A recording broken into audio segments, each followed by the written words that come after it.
রাষ্ট্রপক্ষ একটু বলার চেষ্টা করেছেন যে অনেক কিছুই ডিসঅ্যাপিয়ার হয়ে গেছে, অনেক কিছুই অনেক দিনের আগের নথি, অনেক কিছুই খুঁজে পাওয়া যায়নি।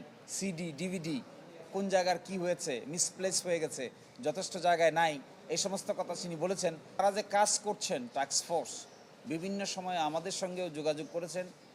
আরও সংশ্লিষ্ট ব্যক্তিবর্গ যারা জেলে এবং জেলের বাইরে আছেন তাদের সঙ্গেও কথা বলেছেন, তাদেরকে এক্সামিন করেছেন, করে তারা মনে করছেন এটি রহস্য উন্মোচনের জন্য আরও কিছু সময়ের প্রয়োজন।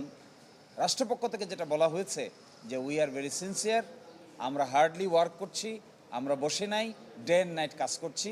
12 বছর আগের ঘটনা হওয়ার কারণে অনেক কিছুই ডিসঅ্যাপিয়ার হয়ে গেছে, অনেক কিছুই সিনে নাই, সার্কামস্ট্যান্সেস সব কিছু বিশ্লেষণ করে পাওয়া যায় না, এই জন্য অধিকতর সময়ের প্রয়োজন।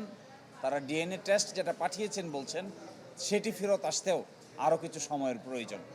ফলশ্রুতিতে রাষ্ট্রের এই যে ধীরগতি আমি বলবো না, আমি মনে করি তারা সিনসিয়ার, তারা ওয়ার্ক করছে, রহস্য উন্মোচন এখনও করতে পারে নাই।